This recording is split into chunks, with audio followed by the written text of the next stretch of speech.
মুয়াজ্জিন আযান দেয়, ইসলামী আন্দোলন করার কারণে তাদেরকে মিথ্যা মামলা দিয়ে জেলখানায় বন্দী করেছিল।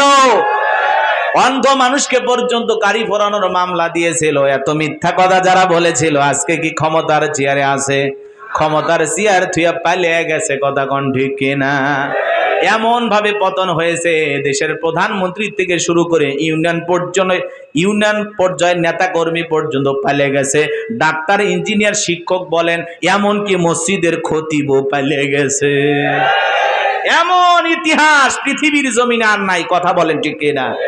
তারাও বড় বড় কথা বলতো, পালাবো না, হারাবো না। আমরা বলেছিলাম ম্যাডাম পদত্যাগ করেন। আল্লাহ বলে কিসের পদত্যাগ? এরা যে অন্যায় অপরাধ করেছে, শুধু পদত্যাগ না, আমি আল্লাহ এদেরকে দেশ ত্যাগ করতে বাধ্য করব। ইন্না বাতশা রাব্বিকা লাশাদীদ, আল্লাহর পাকড়াও বড় কঠিন। আল্লাহ ধরে না, যেদিন ধরবে মামু বাড়ি দিল্লি গিয়ে পড়বে। কথা বলেন ঠিক কিনা? এই কথাগুলো বলে অনেকে রাগ করে, বোঝেন নাই? বাস্তবতা একটু হালকা বলা দরকার। আমি খুব বেশি বলবো না, কষ্ট পাচ্ছেন? যে ম্যাডাম এত বড় বড় কথা বলতে, উনি কি আছে? বলেন আছে? নাই। কিন্তু মাঝে মাঝে ওনার কল রেকর্ড ফাঁস হয়। বলেন না কেন? বলে আমি দেশের কাছে আছি, শর্ট করে ঢুকবো। তো ঢুকবেন তো বের হলেন কেন? আর আপনার যাওয়ারই কি দরকার ছিল? কথা বলেন না কেন?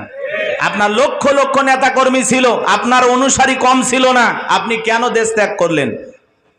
যদি আপনি পদত্যাগ করে জেলেও যাইতেন, তাও এই দেশের মানুষ শান্তিতে থাকতো, আপনার নেতা কর্মীও শান্তিতে থাকতো।